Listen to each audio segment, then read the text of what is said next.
นอกจากการสนับสนุนช่องของเรานะครับผ่านการกดไลค์กดแชร์แล้วก็ Subscribe นะครับผมปัจจุบันนะครับผมช่องของเราได้เปิดช่องทางใหม่ๆนะครับผมเพื่อให้ผู้ชมนะครับผมและแฟนๆของช่องนะฮะสามารถให้การสนับสนุนช่องเล็กๆช่องนี้นะครับให้ได้ไปต่ออย่างต่อเนื่องนะครับและมั่นคงนะครับผมด้วยระบบสมาชิกนะครับผมที่ช่องเราเพิ่งเปิดขึ้นมานะฮะซึ่งทุกคนสามารถที่จะกดสมัครนะครับผมสมาชิกนะครับผมที่ปุ่มจอยนะครับผมหรือปุ่มสมัครสมาชิกนะครับผมที่มุมขวาล่างใต้คลิปนะครับผมหรือมุมขวาบนในหน้าต่างของช่องนะครับผมเพียงเดือนละ50 บาทเท่านั้นนะครับผมโดยมีสิทธิพิเศษมากมายไม่ว่าจะเป็นตราประทับแสดงระดับหลังชื่อนะครับผมเป็นรูปเรือชิปเปอร์ที่ออกมาแบบอย่างสวยงามนะครับผมพร้อมกับอีโมจินะครับเป็นรุ่นพี่แฮมชิปเปอร์นะครับผมสุดน่ารักนะครับซึ่งใช้ในการพูดคุยนะครับผมในช่องคอมเมนต์พร้อมสิทธิพิเศษต่างๆมากมายที่กำลังจะตามมาในอนาคตนะครับผมอีกอย่างหนึ่งคือทั้งการชมคลิปแบบ Exclusive นะครับก่อนใครนะครับผมหรือโอกาสที่จะได้ทำกิจกรรมต่างๆร่วมกันในอนาคตนะครับผมก็สำหรับสมาชิกเท่านั้นนะครับผมที่เก็บสิทธิ์นี้เอาไว้ให้กับทุกๆท่านนะครับแต่หากระบบสมาชิกยังไม่หนำใจนะครับผมเรายังมีช่องทางอื่นให้สนับสนุนกันนะครับผมไม่ว่าจะเป็นระบบซุปเปอร์แตงนะครับผมซึ่งหากผู้ชมเนี่ยเจอสัญลักษณ์นะครับรูปหัวใจนะครับผมที่มีดอลลาร์ไซน์นะครับผมหรือสัญลักษณ์รูปเงินดอลลาร์อยู่เนี่ยข้างใต้คลิปใดคลิปหนึ่งเนี่ยสามารถที่จะคลิกนะครับผมเพื่อโดเนทนะครับผมแทนคำขอบคุณนะฮะเพื่อเป็นการสนับสนุนช่องได้นะครับหรือจะเป็นการโดเนทนะครับผ่านบัญชีธนาคารนะครับผมซึ่งได้ใส่รายละเอียดเอาไว้แล้วนะครับข้างใต้คลิปนี้นะครับผมเอาไว้ที่คำบรรยายใต้คลิปนอกจากนั้นนะครับผมเรายังได้เปิด Line Open Chat นะครับซึ่งชื่อว่า ACS Channel Family นะครับผมก็เลยขอเชิญชาวช่องทุกคนนะครับผมเข้าร่วมห้องแชทได้โดยไม่มีค่าใช้จ่ายใดทั้งสิ้นนะครับผมเอาไว้พูดคุยแลกเปลี่ยนข่าวสารกันนะครับผมในครอบครัวของเราและผมได้จัดทำสติกเกอร์ลายรุ่น Lovely พี่แฮมนะครับชิปเปอร์นะครับเอาไว้เป็นสติกเกอร์ที่ใช้พูดคุยกันด้วยนะครับจะได้ใช้คุยกันในกลุ่มก็น่ารักดีนะครับผมหรือจะเอาไปใช้คุยกับเพื่อนๆส่วนตัวก็ได้นะครับไม่ติดอะไรเลยนะครับผมตั้งใจทำออกมามากๆนะฮะเพียงชุดละ35 บาทเท่านั้นนะครับผมใช้ได้ตลอดชีพนะครับผมก็หวังว่าทั้งหมดนี้นะครับผมจะเป็นเรื่องราวดีๆที่จะเกิดขึ้นกับช่องของเราและชาวช่องของเราทุกคนนะครับผมเพื่อมุ่งหน้าต่อไปสู่ปี 2023 ปีนี้และก้าวต่อไปด้วยกันอย่างมั่นคงนะครับผมอย่าลืมสนับสนุนกันนะครับขอบคุณครับ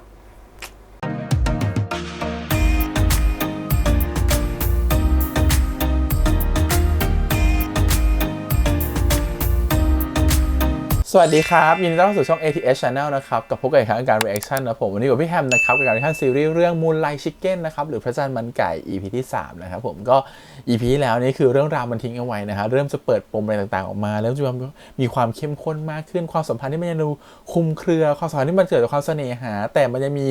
อะไรบางอย่างที่อยู่เบื้องหลังความสัมพันธ์นั้นนะครับผมที่ยังรอการคลี่คลายนะครับรวมถึงความสัมพันธ์ใหม่ๆที่เริ่มก่อตัวขึ้นมาอ่ะเดี๋ยวลองมาดูกันดูสิครับว่า EP ที่3จะเป็นยังไง EP นี้เหมือนกับว่าผ่านมาจาก2 เดือนเนาะเขาเจอกันคืนมันพระจันทร์เต็มดวงคืนแรกก็คือวัน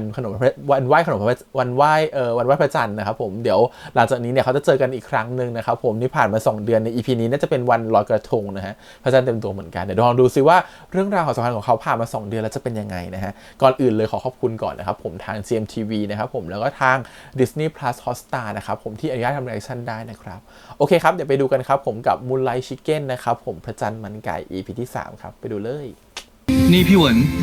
เขาจะมาช่วยงานที่ร้านตอนมึงไม่อยู่อ่ะนี่ครับสวัสดีครับมึงกับกูถูด้วยกันจะติดรถผมไปลงข้างหน้าก็ได้นะถ้าติดรถลุงกลับเนี่ยอาจจะไปถึงบ้านก็ได้นะลายมือใครวะไม่หนักคุ้นเลยลีมิงเหรอไม่ใช่อ่ะพี่เหวินใครวะมีติวฟรีที่โรงเรียนท่าพลูด้วยนะลุงก็เลยให้เขาไปเอาใบสมัครมาให้อ่ะลุงถามผมสักคำยังอ่ะว่าผมอยากเรียนหรือเปล่าอ่ะแพลวท้องอ่ะคือยังไงเล้งมึงก็ต้องรับผิดชอบอ่ะแพลวต้องให้เวลาเลี้ยงเก็บเงินหน่อยปะแต่ท้องมันไม่รอไงเล้งคุณอย่ามาเสียเวลากับผมเลยคนอย่างผมไม่เหมาะจะเป็นบ้านของใครหรอก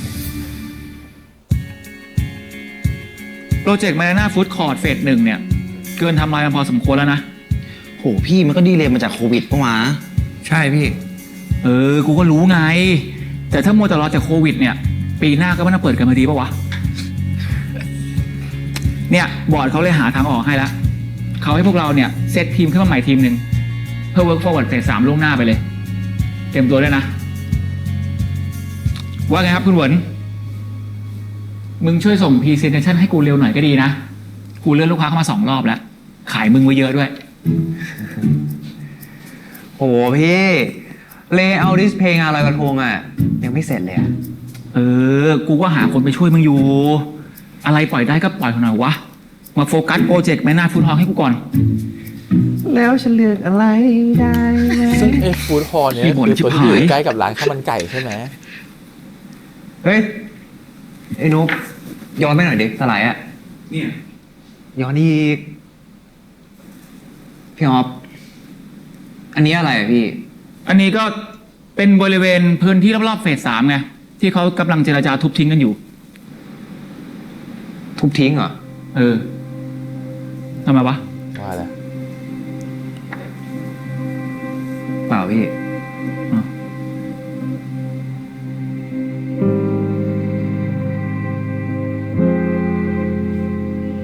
ก็คือร้านนั่นแหละข้าวมันไก่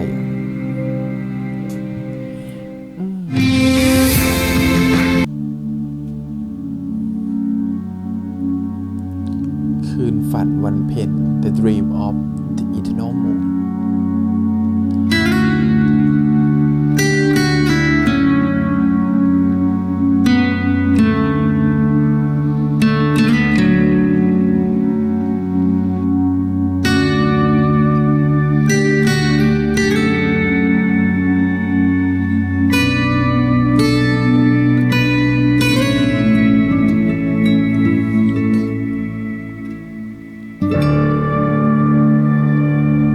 เจ๊ผมต้องขอบคุณเจ๊มากเลยนะครับ ที่ช่วยคุยให้อะครับเนี่ยบางร้านเนี่ยบางบ้านเนี่ยเขาต้องคุยทั้งหลายรอบนะครับ ธรรมดาคนมันอยู่กันมาตั้งแต่รุ่นพ่อรุ่นแม่ ก็คงจะกลัวโดนมองว่าขายสมบัติพ่อแม่กินนั่นแหละ เจ๊ผมว่าจะถามเจ๊ครับว่าไอ้ตึกฝั่งตรงลงนิ้วอะครับแถบร้านพระจันทร์มันไก่เนี่ย ผมต้องไปคุยกับใครครับ ไอ้สงไงไอ้สงคนเดียวเลย เอาเบอร์ไหมล่ะ เอาครับ อ่ะไก่ป่าเอาโทรศัพท์ให้แม่หน่อยลูก ได้ไหม เอ้ยที่แถวนั้นอ่ะนะยังไงไอ้สงมันก็ปล่อยเช่าหมดอยู่แล้ว จริงๆไอ้สงมันเป็นคนคุยง่าย เชื่อเจ๊ไม่ยากอะไรเลย ไม่มีอะไรยาก แล้วถ้าคุยไม่รู้เรื่องนะอ่ะใช้ภาษาเงินคุยกับมัน ผ่านฉลุยเชื่อเจ๊โอเคไหมเฮ้ยจะว่าไปเจ๊ก็เสียดายนะอีพวกนายทุนเนี่ยนะอะไรแม่งก็ทุบทิ้งตึกแถวนั้นน่ะนะเว้ยบ้านเก่าทั้งนั้นเลยนี่ถ้าเจ๊เป็นเจ้าของนะเจ๊จะเก็บเอาไว้ทั้งหมดเลย แล้วก็พัฒนาทำให้เป็นตลาดเก่า เปลี่ยนพัฒนาทั้งหมดให้เป็นแหล่งท่องเที่ยวเหมือนที่ปัจจุบันเขาชอบทำกันน่ะแล้วก็เป็นแหล่งท่องเที่ยวให้คนเช็คอิ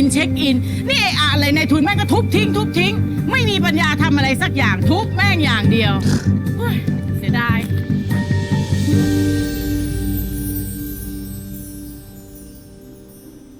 ใกล้ๆบ้านฉันก็มีที่หนึ่งเนี่ย เวิร์กนาคอนเกษม ชอบ ไม่ชอบ อะไรวะ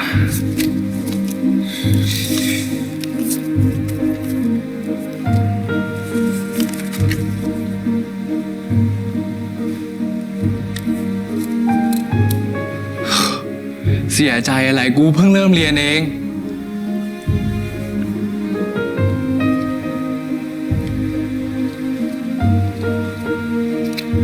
อ๋อ แปลว่าเสียใจเหรอฮะอ๋อพูดไปมันก็ฟังไม่รู้เรื่องอยู่ดี คำเนี้ยมันยาก ใช่ป่ะ ยาก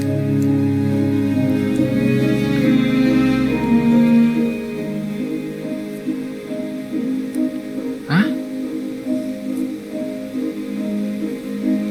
อันนี้ขอบคุณอันนี้คืออะไรวะเนี่ย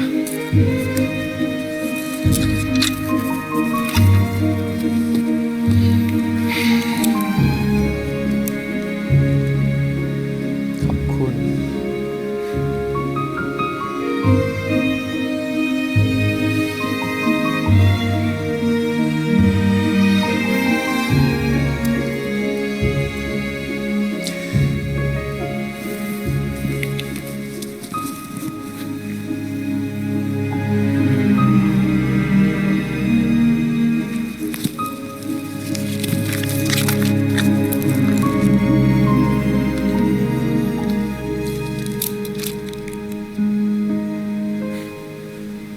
จริงเหรอ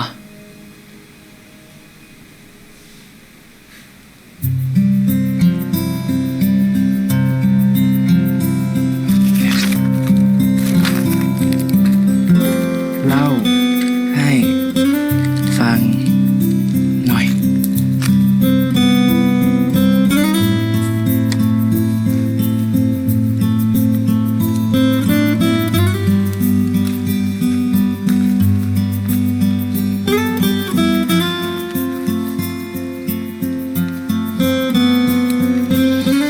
เหรอจ้ะ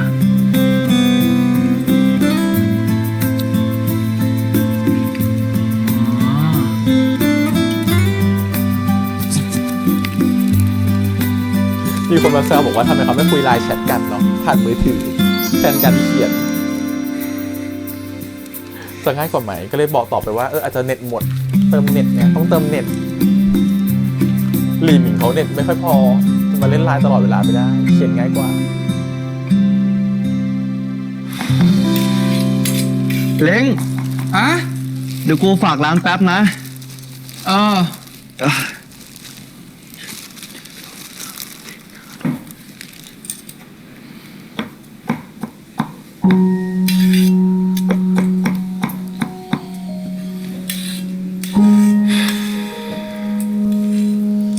างทีมันรู้ชะตาของอนาคตของ ลุง คนที่ตัวเองชอบก็รู้สึกไม่โอเคเนอะ โอ้เยอะขนาดเนี้ยปิดร้านไวเลยดิ ไม่หรอกคุณ เดี๋ยวพรุ่งนี้มีงานที่ศาลเจ้าอ่ะ เนี่ยกำลังเอาไปให้เขาอยู่พอดีอ๋อดีเลย ฝากช่วยดูร้านกับไอ้เล้งหน่อยนะ เฮ้ย ผมขอไปด้วยดิ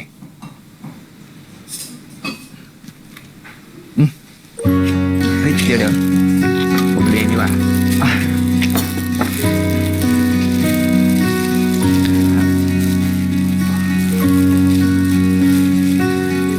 ทางไหนอะลุง ทางนู้นอ่ะฝากด้วยเล้ง เจอกันเล้ง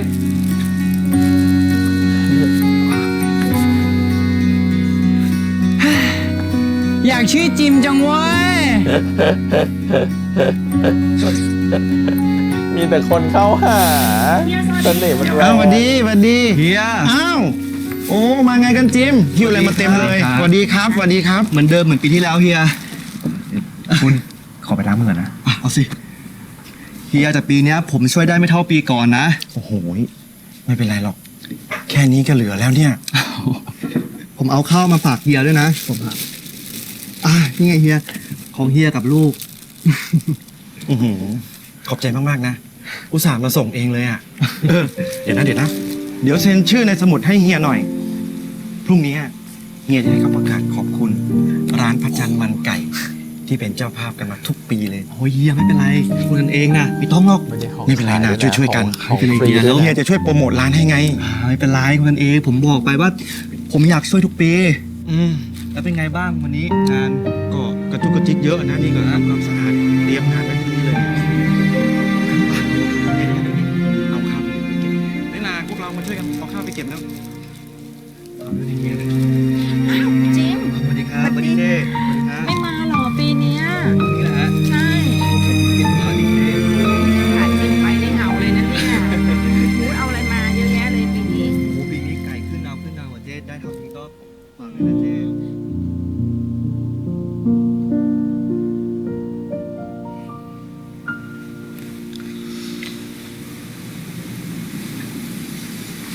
คุณเป็นไรเปล่า มีเรื่องให้คิดนิดหน่อยอ่ะ ถ้ามีอะไรไม่สบายใจอ่ะ ก็ลองใช้วิธีของผมดู หน้าคนอมทุกข์แบบคุณเนี่ย ผมมองแป๊บเดียวก็ดูออกอ่ะ ขายไก่ด้วย ดูดวงเก่งด้วยเหรอ คนแถวเนี้ย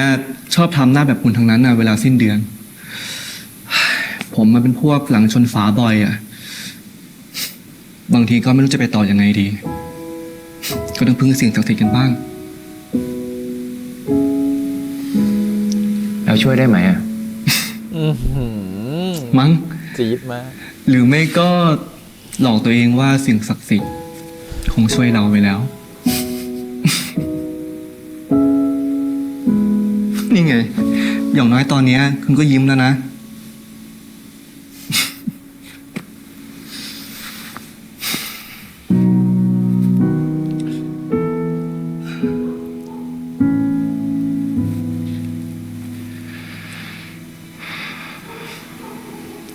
ลุง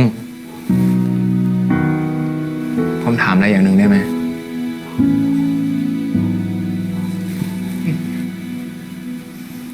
เรื่องของเราอ่ะ ผมไม่มีโอกาสเลยครับ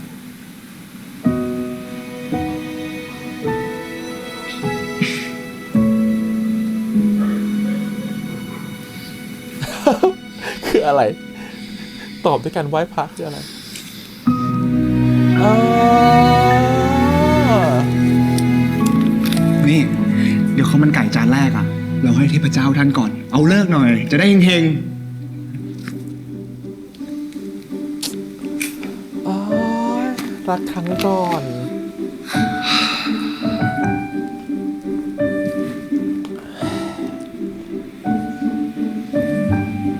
เฮ้ย วันนี้วันดีทำหน้าให้มันดีๆเลยดิ ไหนได้ดียัง นี่คุณ ถ้าผมไม่มั่นใจอ่ะ ผมไม่ลาออกหรอก ผมกลัวไข่ข้าวมันไก่จะเลี้ยงบีมไม่ไหวอะสิ นี่ผมจะบอกอะไรให้นะ คนที่เขาเป็นเจ้าของกิจการอ่ะ เขาไม่กังวลกันหรอก ถ้ามันจะไม่รอดอ่ะ ก็แค่ช่างมัน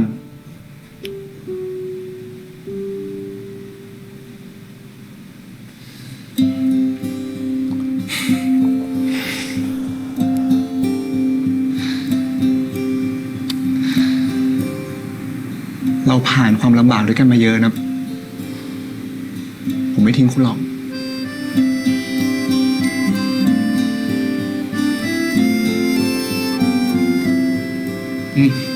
มาว่ากันไหม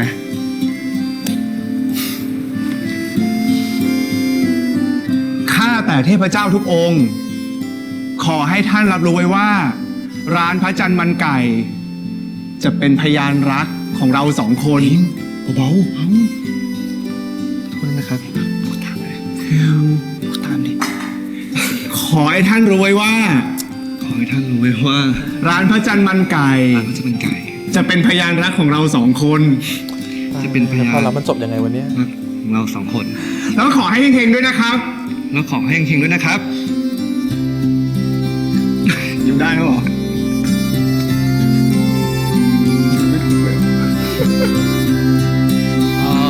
ผมว่าตรงขวาคุณนิดหน่อย นี่เหรอ อีกใช่ใช่ ส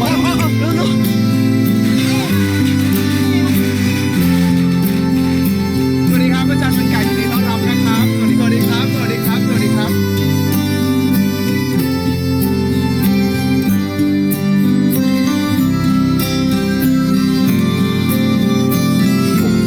เทียนมีมี่ ผมดูจนท่องบทเสี่ยวจินได้หมดแล้วนะคุณ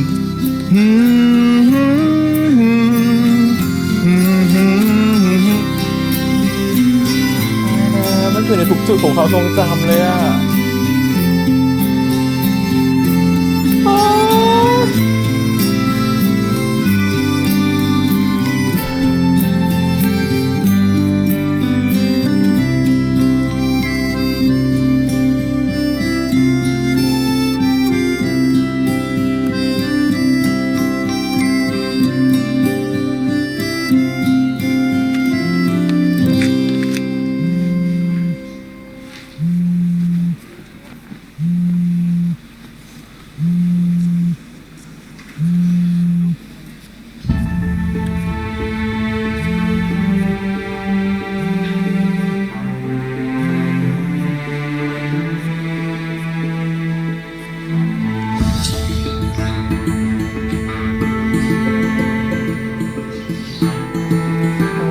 ภรรยาเหรอ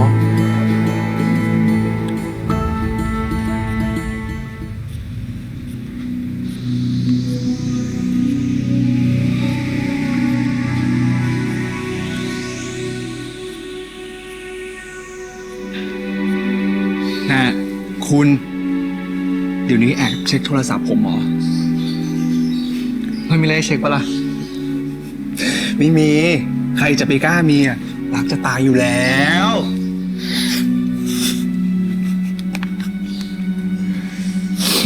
แล้ววันเนี้ยไม่ต้องรอผมนะ ผมจะไปนอนบ้านแม่ อืม ไปก่อนนะ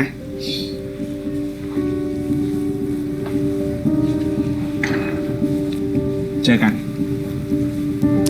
แม่เธอหน้าเด็กมากอะแม่เธอหน้าเด็กมาก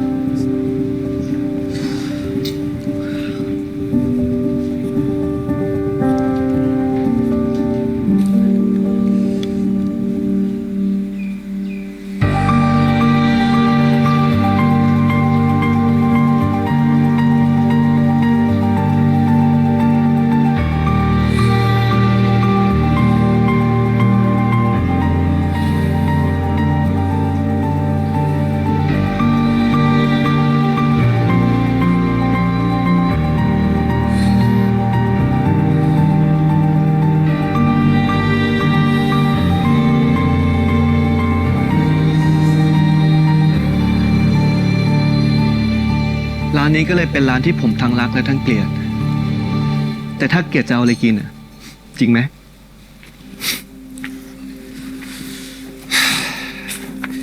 แต่เท่าที่ผมเห็นเนี่ย คุณไม่ได้เกลียดมันหรอกรักมันมากกว่าอีก ผมเคยเถียงกับพี่สาวผมนะ เวลาที่มันชอบบอกว่าความรักชายแบบมึงอ่ะ ไม่มีจริงหรอก สู้ชายหญิงปกติไม่ได้หรอก แล้วผมบอกว่าไงรู้ไหมเดี๋ยวจะทำให้ดู แล้วก็ได้ทำให้ดูจริง ไม่เอาดิลุง ความรักอ่ะ มันไม่ได้เกี่ยวกับเพศสักหน่อย ชายหญิงเขาก็เลิกกันทุกวันน่ะไม่เห็นจะมีใครสนใจหาสาเหตุอะไรเลย ความรักมันจะห่วยหรือมันจะดีอ่ะ มันไม่อยู่ที่เพศลุงก็รู้ ๆ รู้ ผมก็คิดของผมแบบนี้นั่นแหละ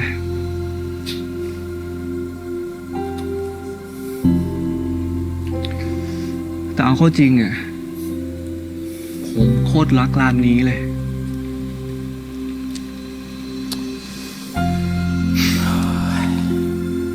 เอ้า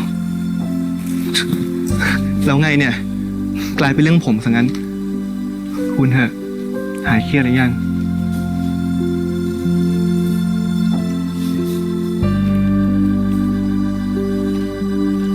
ก็ขำกันเนาะตัวเองไม่ห่วงเลยมาห่วงเราอีก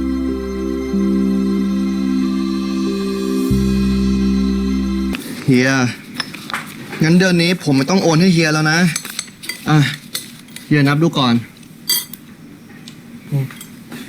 รู้นะ เฮ้ย เรื่องร้านเนี่ย ตัดสินใจเร่งตัดสินใจให้หน่อยนะ ขอบคุณมากนะเฮีย ที่มาบอกผมอะ เฮียถึงได้มาบอกด้วยตัวเองอะไม่อยากคุยผ่านโทรศัพท์ เฮีย เมื่อวันก่อนผมคุยกับเจ๊หงว่า ไอโครงการอะมันจะโดนร้านผมด้วยอะเฮีย ตอนแรกก็บอกว่าไม่เอาไม่คิดว่าไม่เอาเหมือนกัน แต่ว่าทางบริษัทโทรมาบอกเองเลยว่า เอาหมดนี่เลย รวมถึงซอยนี้ด้วย ไม่รู้ว่าจะไปทำร้านจอดรถหรือว่าร้านกาแฟ นะครับพี่ thank you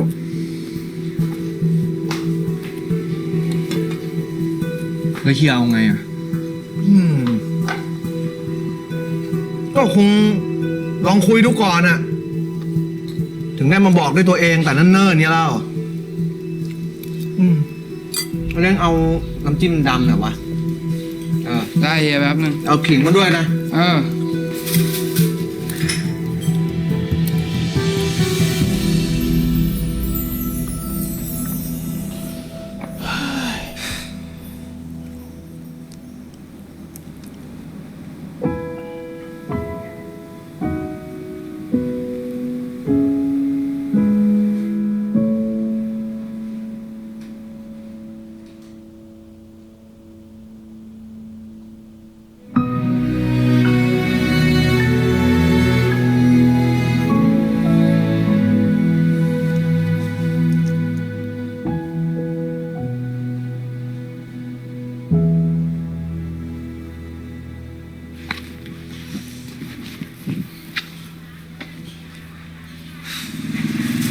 เฮียได้แล้ว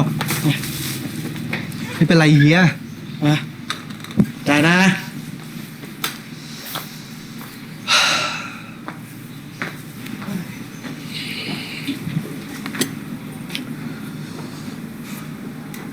แม่งแดกฟรีเหมือนเดิม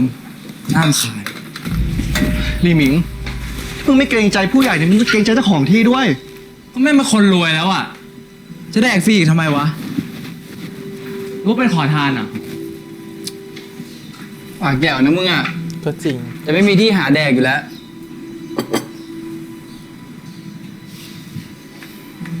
ไม่มีที่หาแดกอะไร อะไรลุง ไม่ใช่เรื่องของเด็ก ลุงก็บอกมันไปเถอะเดี๋ยวมันก็มาด่าผมอยู่ดีอ่ะ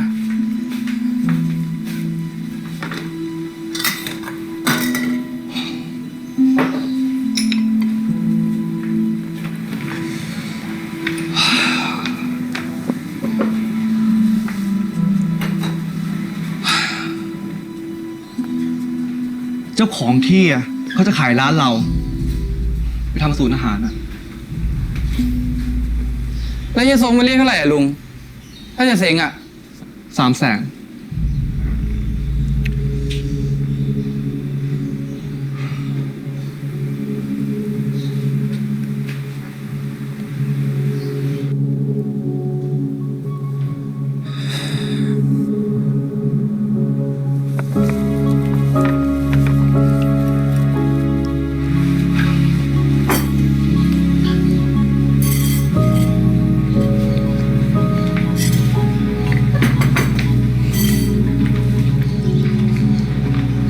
ลุง ยุ่งอยู่เปล่าอ่ะ มีอะไรอ่ะ ผมมีเรื่องสำคัญจะคุยด้วยอ่ะ ออกมาเจอกันได้ไหมครับ ได้สิ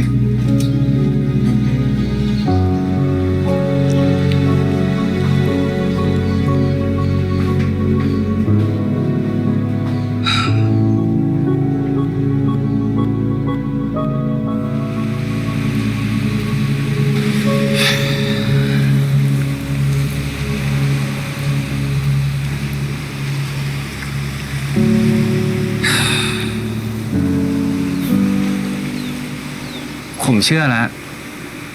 หน้าตาคนอมทุกข์อ่ะ มันดูออกจริงด้วย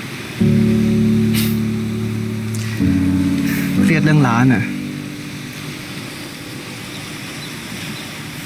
ว่าแต่คุณเถอะ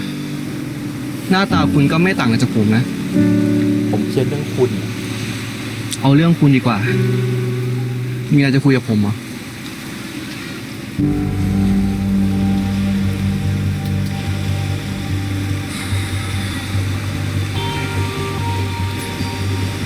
เรื่องร้านที่คุณหมายถึงอะ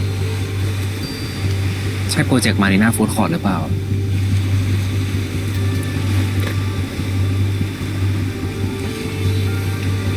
คุณรู้ได้ไง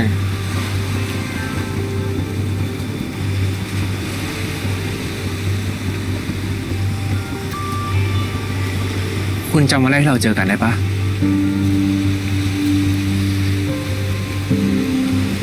วันนั้นผมไปฉลองเลื่อนตำแหน่ง แล้วผมก็เพิ่งรู้เหมือนกัน ว่าโปรเจกต์ที่ต้องทำอ่ะมันคือมารีนาฟู้ดคอร์ท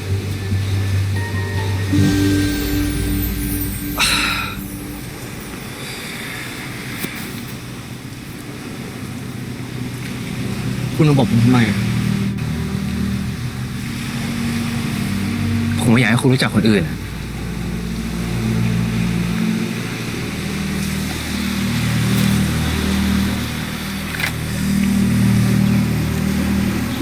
คุณโกรธผมใช่ไหมอ่ะ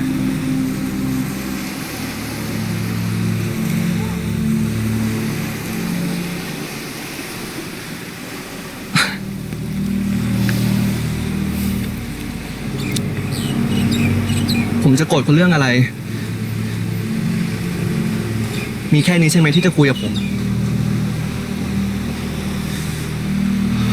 เฮ้ยลุง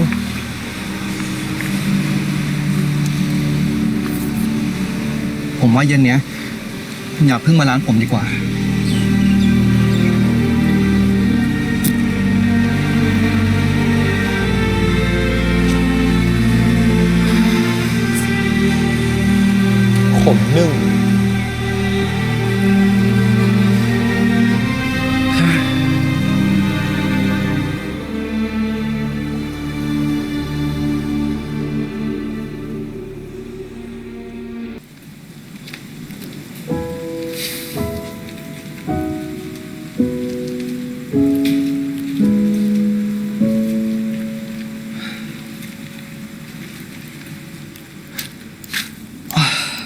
ลุงเบียร์เย็น ขอบใจมาก ๆ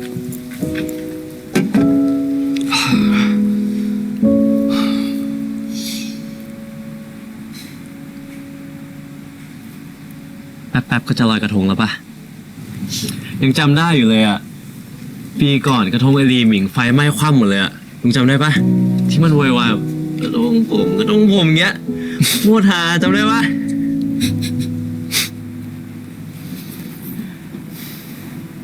ปีนี้ลุงไปลอยด้วยกันไหมอ่ะ ให้เป็นเรื่องของเด็กๆเขาเถอะ โอ้ เราอะชอบคิดว่าตัวเองแก่ทำตัวแก่ไปเองหรือเปล่า เราไม่ได้แก่ขนาดนั้นซะหน่อย นี่ไง ยอมหลายรอบแล้วนะ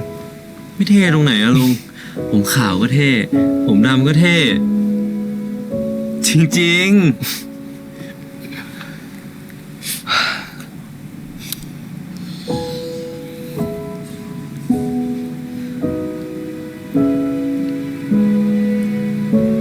แล้วเรื่องร้านอะเฮียทรงเขาว่าไงบ้างลุง เดาใจเฮียแกไม่ถูกเลยว่ะ มีเวลาก็ค่อยๆคิด ค่อยๆหาทางกันไปเนอะ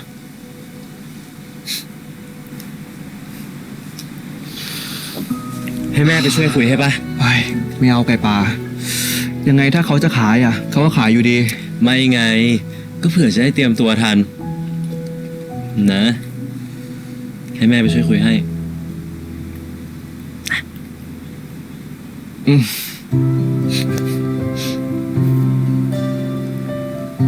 แต่ต้องแลกกับการที่ลุงไปลอยกระทงกับผมนะ โอเคปะ คิดดูก่อน ไม่รู้แหละ ถ้าถึงวันนั้นลุงยังว่างอยู่อ่ะ ลุงต้องไปกับผมนะ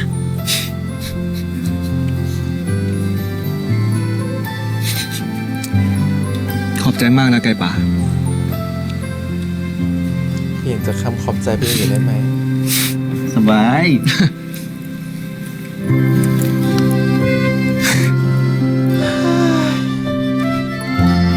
ในฐานะคนแอบชอบ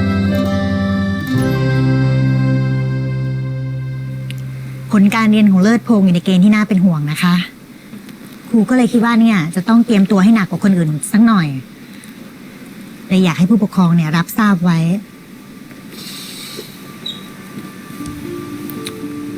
ไม่ทราบว่าผู้ปกครองเนี่ยเคยถามเขาบ้างไหมคะ ว่าเขาอยากเข้าคณะอะไร ผมก็แล้วแต่เขาเลยครับ ถึงจะแล้วแต่เด็กเนี่ยก็ต้องดูด้วยนะคะว่ามันเป็นไปได้หรือเปล่า ต้องดูความพร้อมของเด็กด้วย เพราะว่าคณะบางคณะเนี่ยก็ต้องใช้คะแนนสูงเลยค่ะ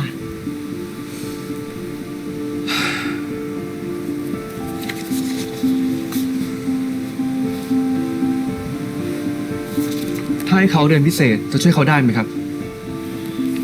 ถามว่าช่วยไหมก็ตอบยากนะคะ เพราะเด็กแต่ละคนเนี่ยก็ไม่เหมือนกัน บางคนก็จำเป็นบางคนก็ไม่จำเป็น แล้วแต่ว่าผู้ปกครองไหวไหมอ่ะอันนี้ก็คือ รายชื่อมหาวิทยาลัยแล้วก็คณะนะคะ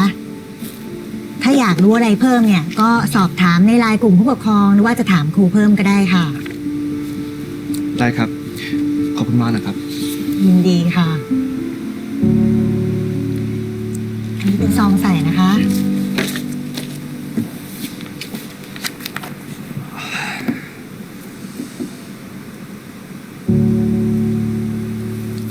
ไอ้ดิ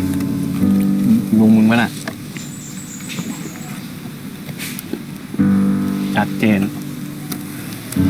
เอาแล้วมึง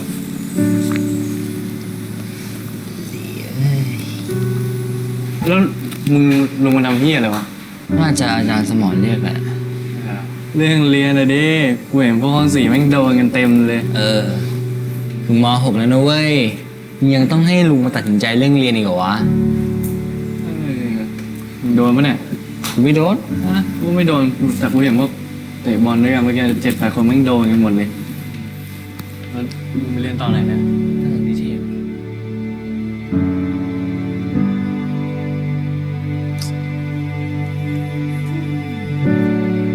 เป็นช่วงหัวเรือหัวต่อแล้วมาเครียดแบบอะไรก็ไม่รู้เลย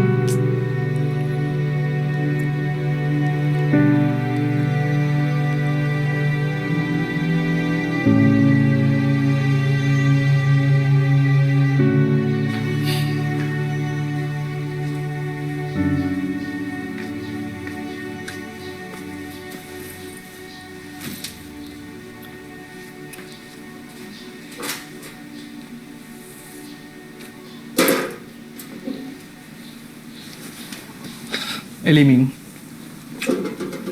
มึงยังไม่ได้ไปเอาใบสมัครเรียนพิเศษอีกเหรอ ยังไม่ได้บอกเลยว่าจะเรียน มึงก็ลองเรียนดูก่อนดีวะ เพื่อเกรดของมึงเนี่ยจะได้ดีขึ้น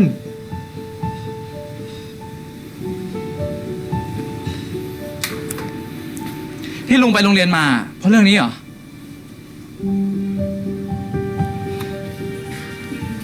ครูเขาเรียกกูไปคุยอะ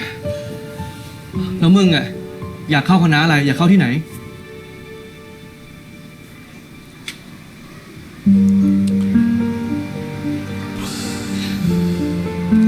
กะว่าจะไปเวิร์กสักปี 2 ปีอะ ฮะ จะไปอเมริกาสักปี 2 ปี อย่างมึงนี่จะไปเรียนอเมริกา แล้วเกรดแบบมึงจะไปทำไมวะ ไปยังไง ไปทำอะไรที่นู่น จะไปเสิร์ฟเก็บตังค์แล้วก็เรียนภาษาไปด้วย แค่นั้นอะนะ ก็ใช่ไง ยังไงต่อ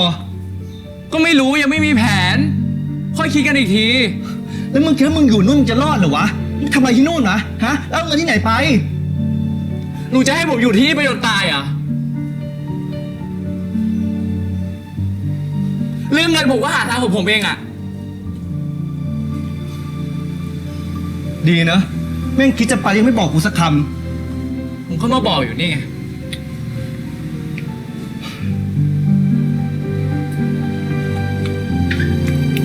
อ๋อแล้วมึงจะไปไหนเนี่ยเอลิมิง เอลิมิง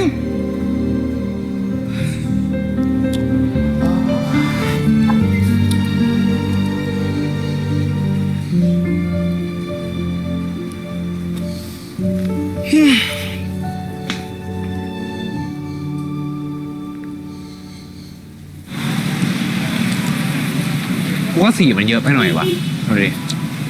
กูคิดว่ามันโอเคนะมึงติดตรงไหนอะ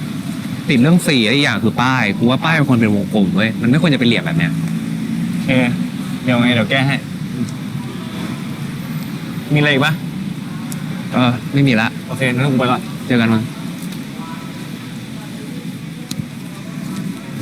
ลีมิงทำไรอ่ะดูหนังอ่ะ เปล่า เอามือถือมาเปลี่ยนเคสอ่ะ เหรอรุ่นไรขอดูหน่อยดิเฮ้ย รุ่นเนี้ยเลยจะใช้งานเพียบ เดี๋ยวเอามาให้ไม่ต้องซื้อหรอก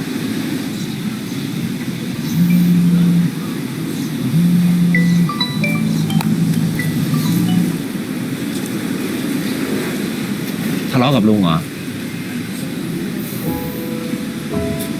เรื่องเวิร์กใช่ไหมแล้วลุงเขาว่าไงอ่ะเขาไม่โอเคเหรอ ไม่รู้จะคุยกันยังไงอะนี่ยังบังคับผมไปเรียนพิเศษอยู่เลย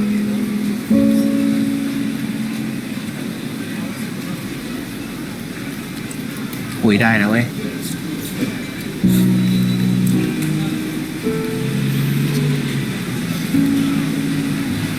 ก็เอาจริงอะพี่ มหาลัยมันก็ไม่ใช่คำตอบสำหรับทุกคนปะผมแค่อยากทำงาน อยากเก็บเงินนะพี่ อะไรที่ผมทำได้แล้วเป็นอาชีพผมก็อยากทำอะผมไม่ได้อยากเรียนอะ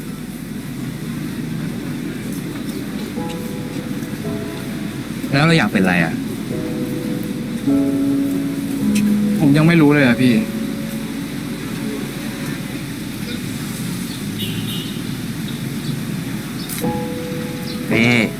ไม่รู้ก็ไม่ผิดหรอกจริง รู้ป่ะ กว่าพี่จะรู้นะเว้ยว่าพี่ไม่ชอบนิเทศเนี่ยพี่ก็เสียเวลาเรียนตั้งปีนึงเนี่ยเกิดจะซิ่วมาเรียนศิลปกรรมได้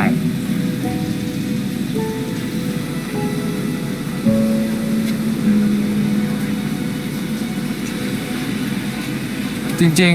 ๆ ตอนเด็กๆอ่ะ ผมเคยอยากเป็นเจ้าหน้าที่สวนสัตว์นะพี่ น่ารัก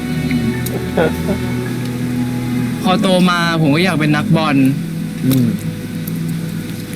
แต่ตอนนี้อยากเป็นบาร์เทนเดอร์ว่ะพี่ ไฟเดอร์ชอบมาเฟีย มันก็ต้องลองหลายๆอย่างว่ะพี่ จะได้รู้ว่าชอบอะไรไม่ชอบอะไร จะได้เลือกเรียนถูกอ่ะ แล้วไม่ลองอ่ะ ลองอะไรอ่ะพี่โรงเรียนผมอ่ะแม่งไม่มีอะไรให้ลองหรอกขนาดโทรศัพท์แม่งยังไม่ใช้เลยล่าสุดนะครูแนะแนวอ่ะยังให้ผมสอนใช้ Google Drive อยู่เลยแนวผมได้วะ แล้วได้ลองคุยแบบเนี้ยกับลุงหรือยัง คานคุยทีไรแม่งทะเลาะกันทุกทีเลยอ่ะ พอแหละ ทั้งลุงทั้งหลานนะ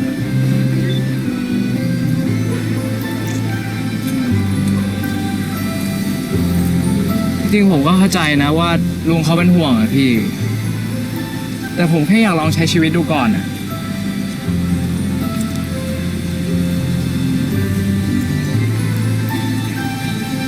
หิวเปล่ากินข้าวกัน ไม่เป็นไรพี่เดี๋ยวผมต้องไปทำงานแล้วอะไปละเจอกัน วันนี้ สวัสดีครับ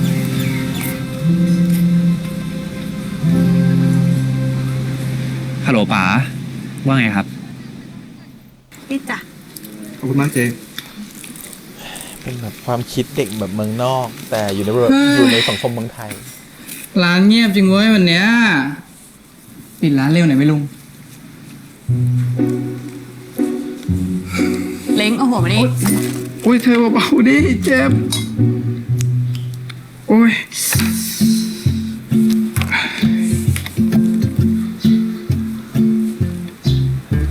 เธอแล้วไม่ต้องใส่ตังค์ไปนะไม่เคยลอยไปถึงกลางน้ำเลยโดยเด็กเก็บตังค์แม่งเอาไปตลอดอะ ใส่แค่ผมนี่แหละ แล้วนี่ทำไมทำหลายอันจังอะ อันนึงของลุงจิม อันนึงของลีหมิงไง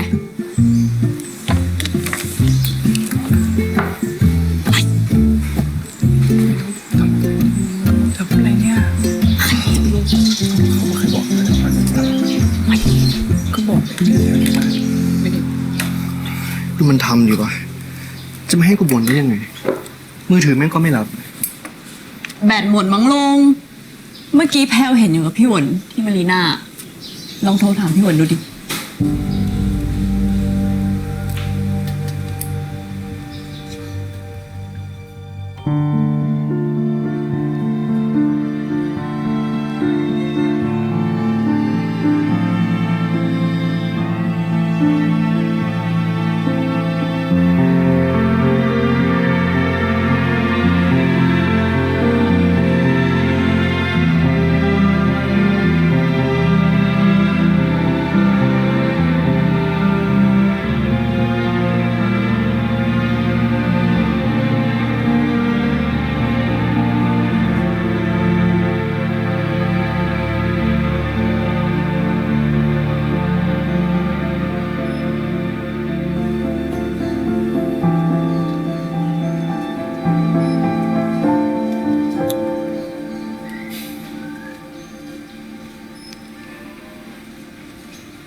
บ้านนี้คือพ่อแม่ไปปาร์ตี้ตลอด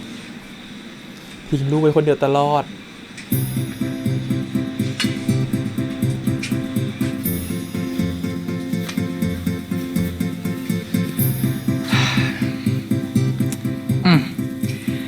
ม่มึงบอกกลับบ้านดึกนะจ๊ะ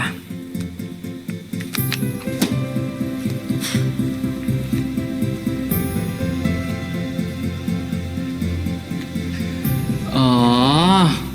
วันนั้นมึงก็เลยแอบกินเหล้าใช่ป่ะ ฮะ มึงนี่ไม่เบาเหมือนกันนะหืมหืมหืม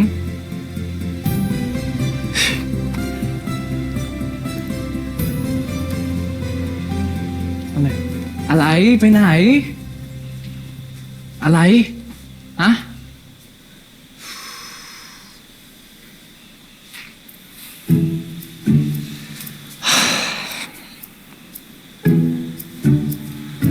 ไม่เอาอะไม่เอา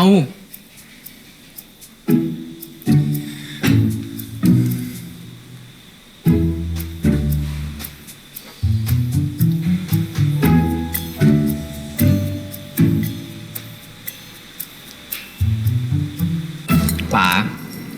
แล้วนึกไงมาพัทยา เปลี่ยนบรรยากาศนอนเหรอ เฮ้ยแหมป๋าก็มีพักพวกแถวนิ้วสิวะแหมเนตได้ข่าวว่าแม่เองเนี่ยนะบอกว่าได้ตำแหน่งใหม่ใช่ไหม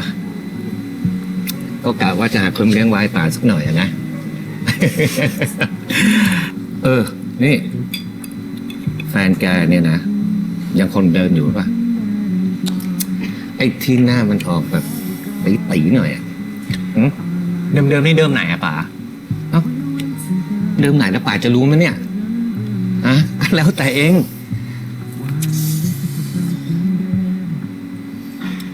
พูดยากอะซับซ้อนอะไร ไม่มีอะไรซับซ้อนมากมายเลย ความรักเนี่ยนะมันไม่ซับซ้อนหรอก แต่ที่ซับซ้อนเนี่ย เพราะว่ามันไม่รักมากกว่า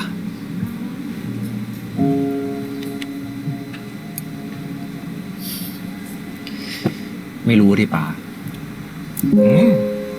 นี่ดูอย่างป่านี่ตอนที่แม่ของเองอยู่กับพ่อเองอะนะป่านี่ไม่ยุ่งกับแม่เองเลยนะป่าบอกกับแม่เองว่า เธอไปจัดการเรื่องของเธอให้เรียบร้อยซะก่อน ถ้าเธอว่างฉันว่าง แล้วเราค่อยมาเจอกันใหม่ แบบนี้วินวินปะล่ะใช่ไหมเอากินกันมา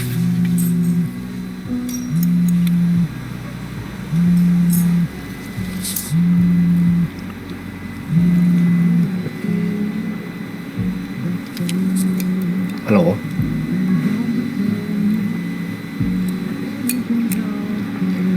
ได้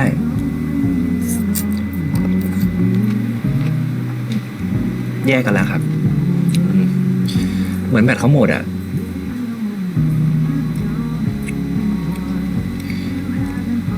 ไม่สะดวกเท่าไหร่คุณงั้นแป๊บนึงนะคุณป๋าเดี๋ยวเพื่อนมาหาได้ปะได้เลยตามสบายมาได้คุณผมก็มีเรื่องอยากจะคุยกับคุณเหมือนกันนะเดี๋ยวผมส่งโลเคชั่นให้นะ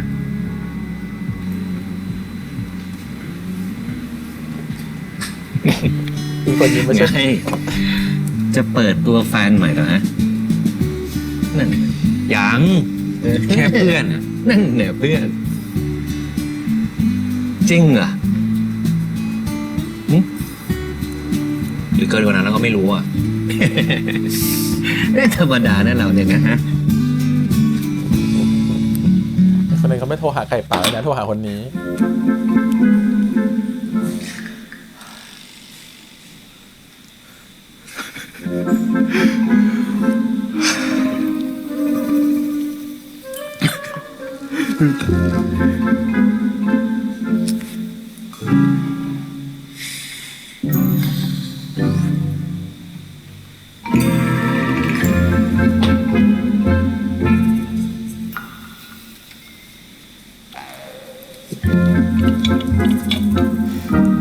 เร็วมากอีเด็กๆพวกนี้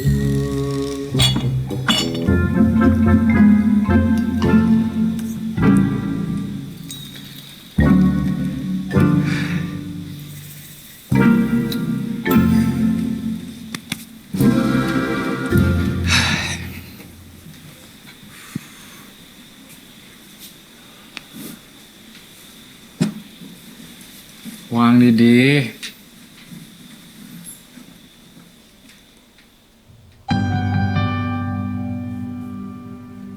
สปาร์กจอยกันอีกแล้ว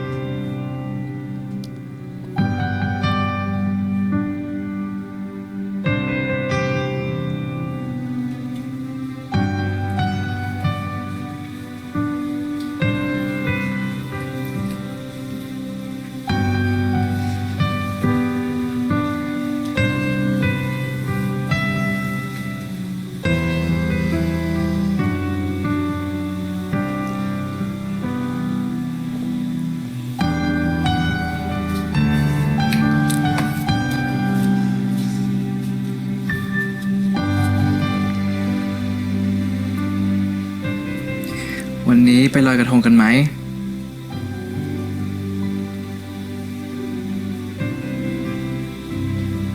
วันนี้ วันนี้วันลอยกระทง ไปปะนะ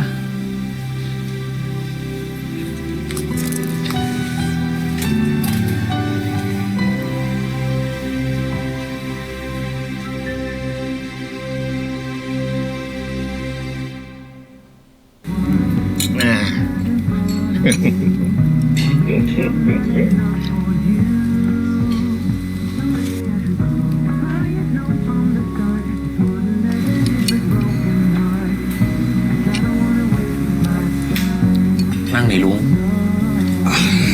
ลุง นี่ป๋าพ่อผมเองอะป๋า นี่ลุงจิมอะ สวัสดีครับ สวัสดีครับสวัสดีครับเฮ้ยเดี๋ยวก่อนตกลงนั่นลุงนี่พ่อ แล้วตกลงจะนับญาติกันยังไงฮะป๋างงไปหมดแล้วเนี่ยอ่ะ ผมชื่อจิมเฉยๆครับ ชื่อจริงเฉยๆนะอ่ะถ้างั้นก็เอาสบายนะเอาน้องมาวางได้เลย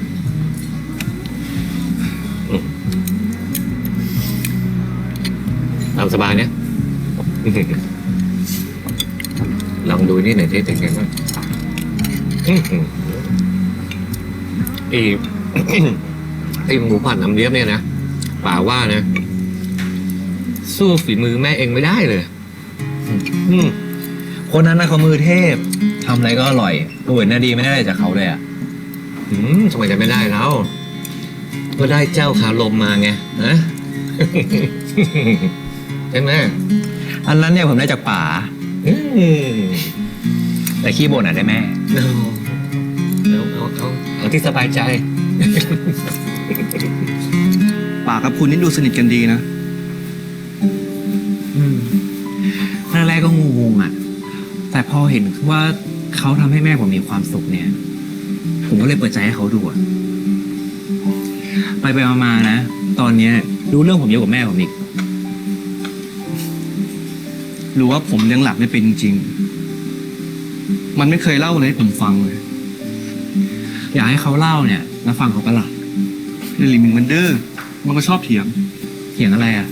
เจ็บทุกอย่างที่มันคิดอ่ะ ก็แสดงว่าลุงเนี่ยไม่ยอมรับความคิดเขาไง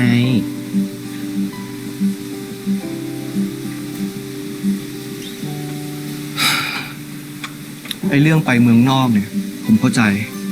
ผมส่งมันเรียนมา ผมก็นึกว่ามันจะไปเรียนต่อ แต่นี่มันกลับบอกผมว่าจะไปเป็นเด็กเสิร์ฟเด็กเสิร์ฟนี่นะคุณ ลุงเด็กเสิร์ฟเมืองนอกอ่ะ อย่างต่ำนะกำเงินกลับบ้านละ3,000 กว่าบาทเลยนะลุงลำบากที่นู่นน่ะยังไงก็มีชีวิตที่ดีกว่าที่นี่อยู่แล้วอะ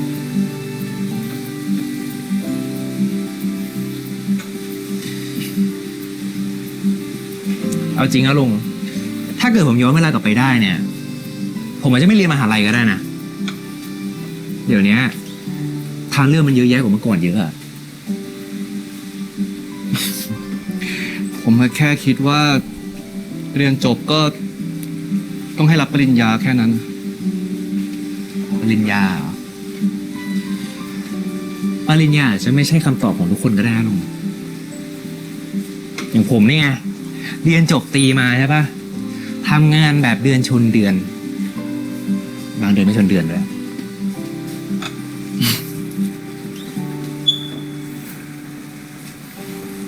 ทุกข์ของคนมีเงิน ยังไงก็ไม่เหมือนทุกข์ของคนจน คุณไม่เข้าใจหรอกคุณการที่ต้องคิดว่าพรุ่งนี้จะอยู่ยังไง จะเอาชีวิตรอดยังไง มันเครียดแค่ไหน คุณเคยเปิดกระเป๋าตังค์มาแล้วไม่มีเงินสักบาทไหม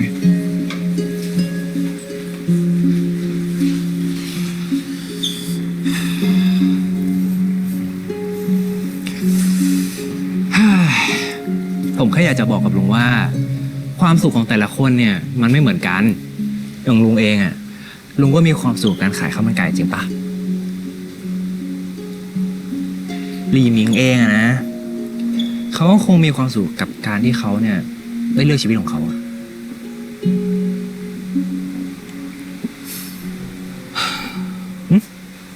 เดี๋ยวนะลุงนี่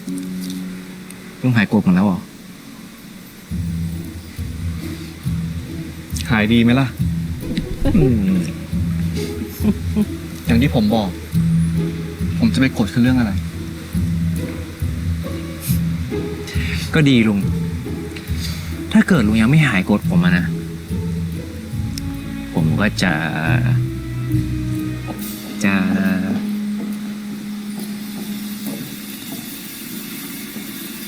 ง้อลุงโดยการชวนลุงไปลอยกระทง นี่ลุงรอผมแป๊บนึงเดี๋ยวไปซื้อกระทงก่อน คุณอยู่นี่แหละเดี๋ยวผมจัดการ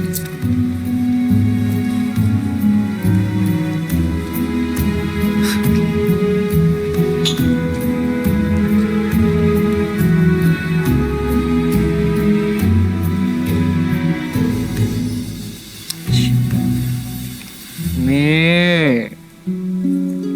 กระทงกูดา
ปีหน้า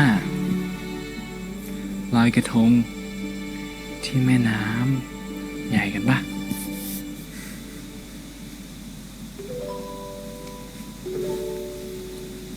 ปีหน้าเธอจะอยู่เหรอ เธอจะไปอเมริกาไม่ใช่เหรอ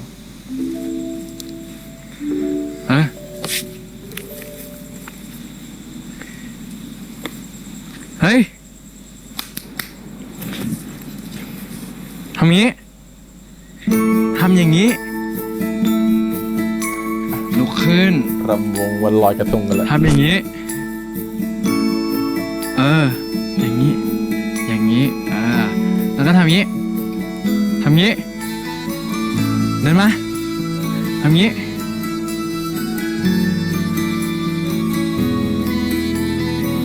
ทำอย่างนี้ ทำเร็วๆทำเร็วๆ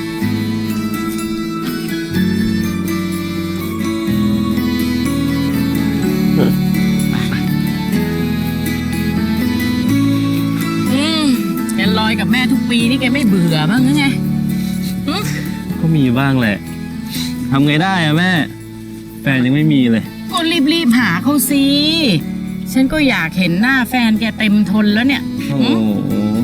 ถ้ามันหาง่ายก็ดีสิแม่ มันจะไปยากตรงไหนอ่ะเขาไม่จีบเราเราก็ไปจีบเขาสิ โอ้โหไม่เป็นไรลอยกับแม่ก็ได้ใช่ไหม จีบเขาจน แก ไม่ จะ รู้ รอ จะ กับ จีบ ฉั ยั น ง ได้ ไง อีกสัก ล่ะ กี่ปี ลอยไปเรื่อยๆไปตลอดเลย ฉันจะดู อ่ะ อธิษฐาน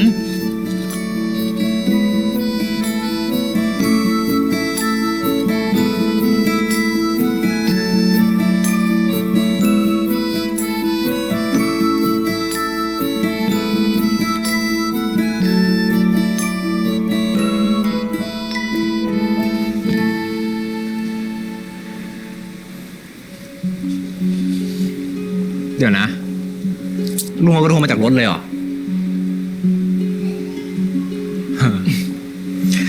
คนอะไรพบกระทงไว้ในรถอะลุง แพลวแฟนในลิงก์มันทำไว้ให้ผมกับหลาน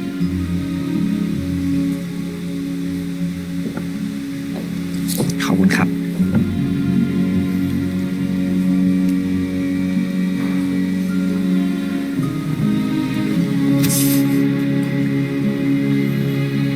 ให้ทานกันลุง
มึง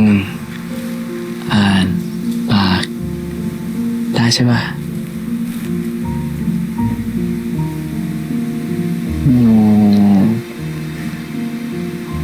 ฝัน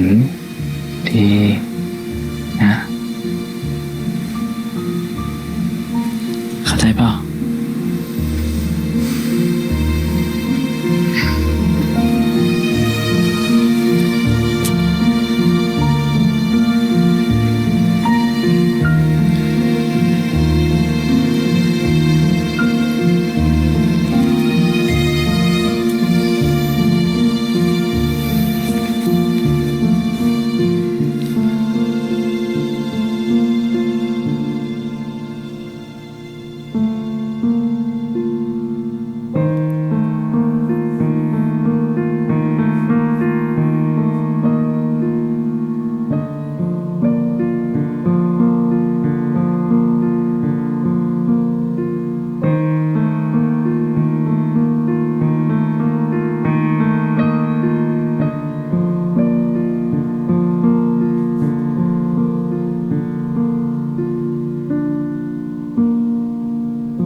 ลอยกระทงไม่อยู่กับแฟนด้วย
ปร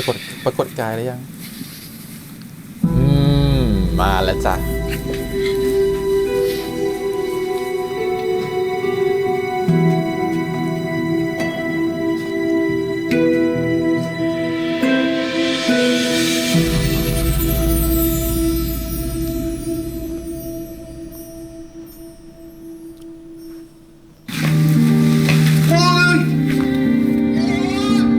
คนแก่แม่จีบยากเงี้ย คู่รักที่มาจากวันไนท์สแตนจะจริงจังได้ไหมถ้ามึงจะเริ่มเรื่องใหม่นะครับเคลียร์เรื่องเก่าด้วยนะ ไม่ชอบกูอึดอัด รู้จักคนนี้ปะ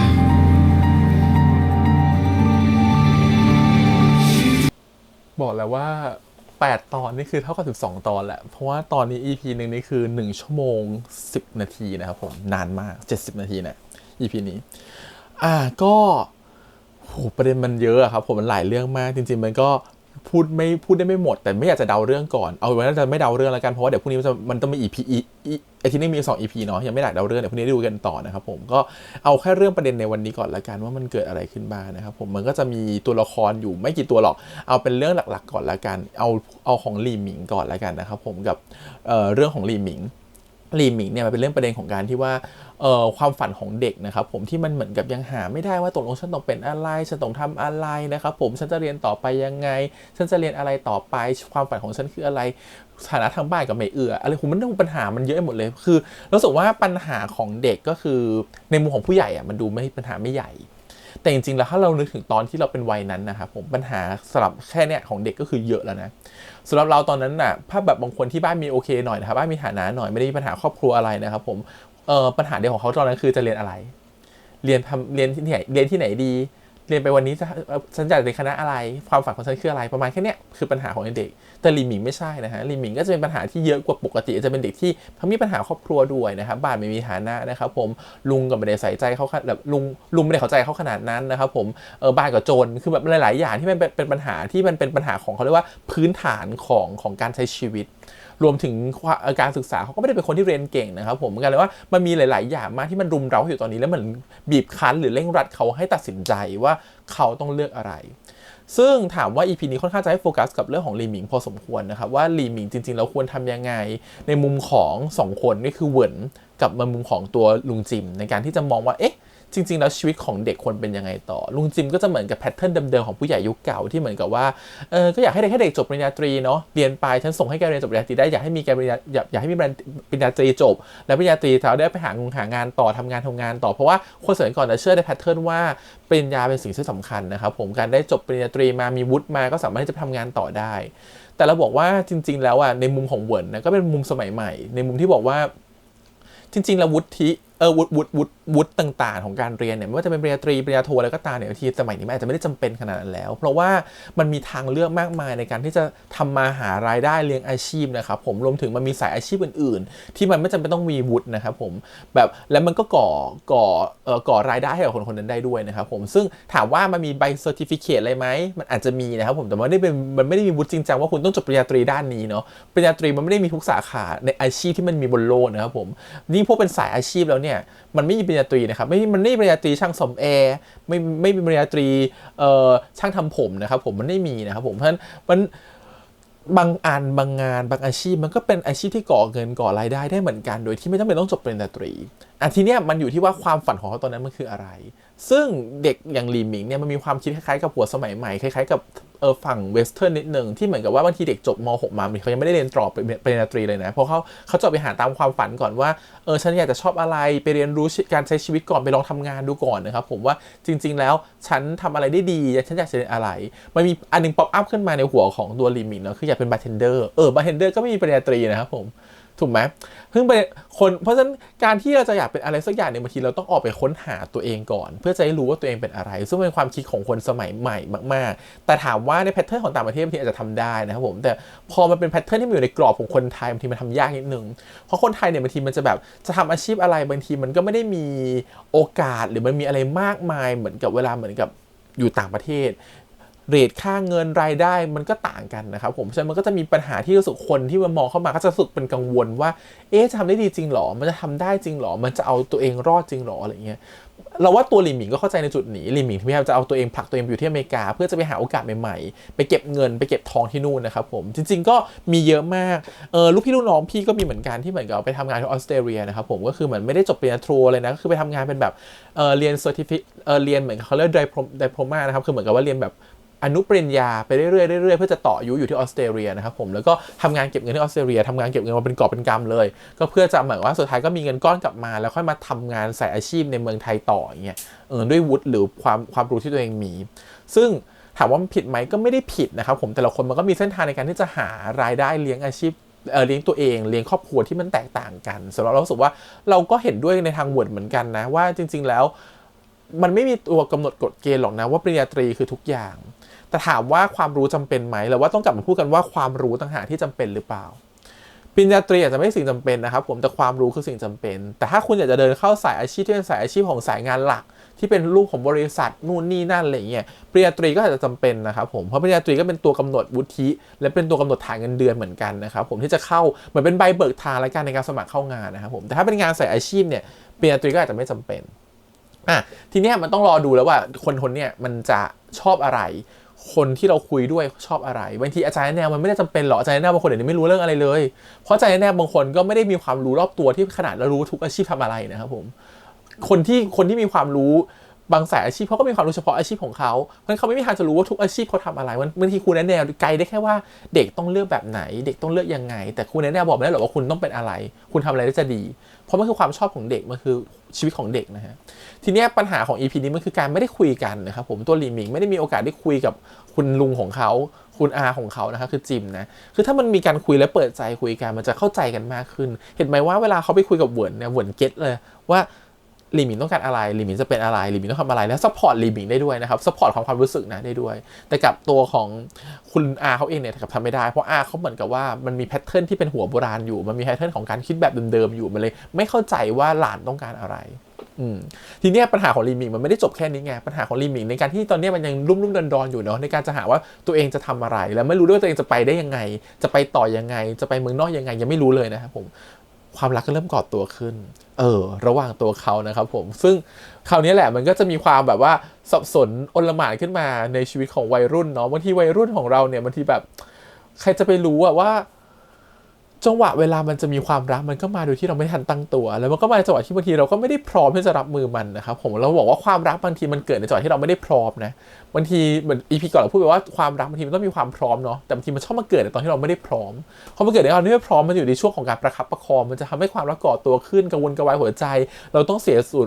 สียการโฟกัสไปอยู่ที่ความรักด้วยส่วนหนึ่งแล้วเราจะมีเอาเวลาตอนไหนโฟกัสเรื่องงานเรื่องอาชีพเรื่องความสำเร็จในอนาคตนี่มันจะปนกันอยู่กลายเป็นว่ามันก็มีบททดสอบให้หลีหมิงเหมือนกันว่าเฮ้ยในระหว่างที่หลีหมิงกำลังเผชิญเรื่องร้ายๆกำลังวิ่งเข้าหาความฝันวิ่งตามหาสิ่งที่ตัวเองจะไปต่อในอนาคตมันก็มีความรักวิ่งเข้ามาหาเขาเหมือนกันที่มันเกิดกับฮาร์ดทีนี้มันก็เลยต้องถามตัวเองแล้วว่าเอ๊ะตกลงเนี่ยความรู้สึกของตัวของเขาตอนเนี้ยมันเลยยิ่งสับสนขึ้นไปอีกว่าตอนนี้หลีหมิงเนี่ยจะทำยังไงกับตัวเองดีเรื่องเรียนก็ยังไม่ได้เรื่องนะครับผมเป้าหมายชีวิตก็ยังไม่แน่ชัดนะความรักก็มากอดตัวอีกนะครับผมปัญหาครอบครัวก็กำลังจะตามมาอีกเพราะว่าบ้านตอนนี้ก็กำลังจะโดนแบบว่าร้านอาหารก็จะไม่มีให้ขายนะครับพระจันทร์มันไก่จะหายไปแล้วแต่เรื่องส่วนเรารู้สึกว่าพระจันทร์มันไก่เราไม่ได้หมายเรื่องที่จะโดนยึดที่นะเรามองในเรื่องของการที่ว่าตัวของจิมเองมากกว่าที่เขาประมาทและเขาไม่ได้เก็บตังค์ไว้เพราะเขาเอาตังค์ของเขาไปใช้อะไรครับไปใช้อย่างอื่นหมดแล้วไปใจดีหมดคือเขามองว่าคือต้องบอกว่าจิมเป็นคนใจดีและจิมก็เป็นคนที่ค่อนข้างที่จะแคร์คนอื่นโดยที่ลืมแคร์ตัวเองนะครับผมพอลืมแคร์ตัวเองลืมรักตัวเองขึ้นมาเนี่ยเหมือนกันว่าเขาเอาเงินของเขาไปลงกับอย่างอื่นหมดไปลงกับสิ่งที่เป็นสิ่งที่เขาแคร์นะไม่ได้ลงกับแบบจมไปนะแต่คือมันเป็นสิ่งที่เขาแคร์แหละแต่เขาก็เอาไปให้เหล่านั้นหมดจนเขาลืมเก็บเงินสำรองเอาไว้จริงๆแล้วเราว่าแบรนด์พระจันทร์มันไก่มันก็เป็นแบรนด์ที่ดังอยู่แล้วนะในมุมของเราในซีรีส์เรื่องนี้เนาะมันเป็นแบรนด์ที่ออกทีวีคนรู้จักเยอะอะไรอย่างเงี้ยบางทีแค่เปลี่ยนโลเคชั่นหรือออกจากร้านนี้หรือไปเซ้งร้านใหม่ใน Marina Food Hall มันก็คงจะทำได้อะไรอย่างเงี้ยแต่มันปัญหาคือตอนนี้เรื่องเงินมันสำคัญคือเงินมันไม่มีเงินสำรองนะครับมันก็เป็นปัญหาที่ทำให้จิมมันเครียดนะครับผมเพราะว่าตัวจิมเองเขาก็รู้สึกว่าเขาทำยังไงดีเพราะทุกวันนี้เขาหาเช้ากินค่ำมีเงินเก็บแค่บางส่วนแต่เงินเก็บตอนนี้ก็ไปใช้กันอย่างอื่นหมดแล้วเขาจะเอาเงินเก็บที่ไหนอีกนะครับผมเนี่ยมันก็เป็นปัญหาของเขาซึ่ง คนที่เห็นปัญหาของเขาก็คือเวิร์นนะครับผมเวิร์นที่อยู่ข้างๆเขาเนี่ยเวิร์นก็เห็นแล้วว่าปัญหามันก็จะตามมานะแล้วลุงก็แบบว่าบางทีมันสงสารลุงโดยไม่รู้ตัวบางทีเราเห็นว่าบางทีเวิร์นมันเห็นจิมอ่ะไปเจอคนนู้นคนนี้ฉากที่เห็นจะชัดเลยคือตอนที่ทำข้าวมันไก่ไปโหแบบไปหลายถุงเลยเอาไปให้เขาคิดว่าเขาสั่งไม่ใช่ไปให้เขาฟรีๆนะครับผมเป็นเวิร์นบางคนจะมองว่าทำไมลุงคนนี้เขาทำตัวเองขนาดนี้วะในมุมนึงนะว่าทำไมเขาถึงแบบทำให้ตัวเองลำบากขนาดนี้วะนั่นคือหนึ่งในมุมนึงคือแบบว่าแต่คนนี้ก็ใจดีจริงแหละด้วยจิตใจเขาเป็นคนดีเนาะเขาเป็นคนนิสัยดีอะไรอย่างเงี้ยมันก็เลยเหมือนกับว่าแบบทำไมเราถึงมันเป็นการเรียนรู้กันนะว่าทำไมเราถึงหลงรักคนแบบนี้ได้แล้วทำไมเรารู้สึกดีกับคนแบบนี้จังเลยมันเป็นการตั้งคำถามในหัวของเวิร์ดเหมือนกันมันเลยมีคำถามกลับไปที่ตัวของลุงจิมว่าแล้วลุงจิมรักเขาบ้างหรือเปล่าภาพมันเลยแฟลชแบ็กกลับไปว่าอดีตของจิมมันก็มีเหมือนกันคือเขาเคยมีความรักมาแล้วเมื่อก่อนนะครับผมแล้วเขาถูกความรักนั้นแบบความรักที่ผิดหวังนะครับแล้วก็คนรักคนก่อนทิ้งเขาไปมันเลยเหมือนกับว่าอะไรที่เขาเชื่อมั่นในความรักของชายอ่ะมันก็เหมือนกับเขาอุตส่าห์จะพิสูจน์แล้วว่าความรักชายมีจริงแต่มันก็มาลายหายไปตรงหน้าเขาเลยไม่เชื่อแล้วความรักแบบนี้มันจะมีอยู่จริงนะฮะมันก็เลยกลายเป็นว่าตัวเขาไม่ได้เชื่อในความรักด้วยไม่พอปัญหาที่มันเกิดขึ้นต่อมามันก็เหมือนกับพุชเขาให้มาเจอทุกๆสิ่งในวันนี้มันเหมือนกับว่าเขามีปมอะไรบางอย่างอยู่ในใจทำให้เขาไปตามความฝันของเขาไม่พอมันเหมือนกับร้านอาหารที่ถูกตั้งขึ้นมาด้วยกัน2คนน้ำพักน้ำแรงพระจันทร์มันไก่แล้ววันหนึ่งคนหนึ่งทิ้งไปแล้วเราก็อยากจะสานต่อสิ่งที่เขาทำมามันเป็นเหมือนกับเขาก็ยึดติดอยู่กับความรักเดิมๆกับความรู้สึกเดิมๆกับร้านที่ตัวเองก่อสร้างขึ้นมาบางทีความรู้สึกของเราเนี่ยมันมีอยู่2ความรู้สึกนะความรู้สึกคือ1คือเขาเก็บร้านนี้ไว้เพราะเขายังลืมคนรักเก่าไม่ได้หรือจริงๆแล้วเขารักการทำข้าวมันไก่จริงๆเราว่าตัวละครเองก็ยังไม่เคลียร์ตรงจุดนี้ชัดให้เราเห็นนะครับว่าตัวละครเขารักการทำข้าวมันไก่จริงๆหรือเปล่าซึ่งมันก็เป็นสิ่งหนึ่งแหละที่พอเวิร์ดมันได้ยินเรื่องนี้เวิร์ดมันก็คิดว่าตกลงเนี่ยลุงทำเรื่องนี้ไปหรือจิมทำเรื่องนี้ไปเพราะว่าความรักในอาชีพหรือจริงๆแล้วมันคือการยึดติดอะไรกับอดีตนะฮะรู้สึกว่าการที่จิมไม่สามารถที่จะก้าวข้ามผ่านอะไรไปได้หรือทำให้ชีวิตตัวเองลำบากแบบเนี้ยบางทีก็อาจจะผลมาจากปมในอดีตของเขาการที่เขารู้สึกว่าเขาขาดความรักการที่เขารู้สึกว่าเขาสูญเสียอะไรบางอย่างไปทำให้รู้สึกว่าเขาก็เสียส่วนเหมือนกันในการที่จะประคับประคองตัวเองให้เดินต่อไปในอนาคตอะไรเงี้ยแต่สุดท้ายชีวิตมันต้องไปต่อเงินมันไม่มีในกระเป๋ามันก็ต้องมุ่งต่อไปข้างหน้ามันก็เลยเหมือนพุชตัวเองด้วยความยากจนอ่ะพุชตัวเองด้วยความที่ฉันไม่มีกินพุชตัวเองด้วยความที่ฉันว่าฉันต้องหาเงินมาจุนเจือครอบครัวแต่มันลืมพุชตัวเองด้วยความรักอะครับรักตัวเองอะมันลืมพุชตรงนั้นไปตรงนี้มันเลยกลายว่าเนี่ยแหละมันเลยเป็นปัญหาในหัวใจของจิมที่มันเหมือนขาดอะไรบางอย่างมันเหมือนกับตัวเองมันเหมือนเป็นคนที่สมบูรณ์เนาะยิ้มง่ายมีความสุขนะครับแต่จริงๆแล้วว่ามันเป็นความสุขที่มันเคลือบอะไรบางอย่างอยู่ข้างในที่มันแบบเป็นอะไรที่มันขาดอยู่แล้วมันเป็นรูโหว่ใหญ่ๆอยู่เลยที่มันยังหาอะไรมาเติมตรงนี้ไม่เต็มมันก็ได้กลายเป็นปัญหาในความรู้สึกของเขาทำให้เขารู้สึกว่าเขาไม่สามารถที่จะแชร์ความรักนี้ให้ใครก็ได้ไม่พอนะครับเขาไม่สามารถที่จะเป็นความรักที่มั่นคงได้มากพอที่จะให้ใครที่อยู่รอบๆเขาอะอบอุ่นพอซึ่งคนอื่นรอบๆเขาถามว่ารับรู้ไหมรับรู้นะทุกๆคนรับรู้หมดว่าเขาเหมือนขาดอะไรบางอย่างไปอย่างเงี้ยแต่ทุกๆคนก็แสดงออกมาในรูปแบบที่แตกต่างกันนะฮะเลงก็แสดงออกมาในรูปแบบที่ว่าผมก็แคร์พี่นะครับผมก็จะอยากจะมองเห็นพี่มีความสุขอยากให้พี่มีความสุขลีหมิงเห็นลีหมิงก็รับรู้แต่รับรู้ได้อีกแบบนึงว่าเหมือนอาขาดอะไรอยู่ทำไมอาถึงต้องมาดับมันทำอาชีพแบบนี้ทำไมอาถึงแบบทำตัวแบบนี้เพื่ออะไรแบบนี้ก็จะมีคำถามของลีหมิงเหมือนกันอะไรเงี้ยรวมถึงตัวละครอย่างเวิร์นก็ถามเหมือนกันรู้สึกว่าทุกคนก็จะมีคำถามในใจที่มีต่อตัวจิมเหมือนกันแต่ทุกคนก็จะมีคำถามคนละแบบกันและคำตอบที่ต้องการคนละแบบกัน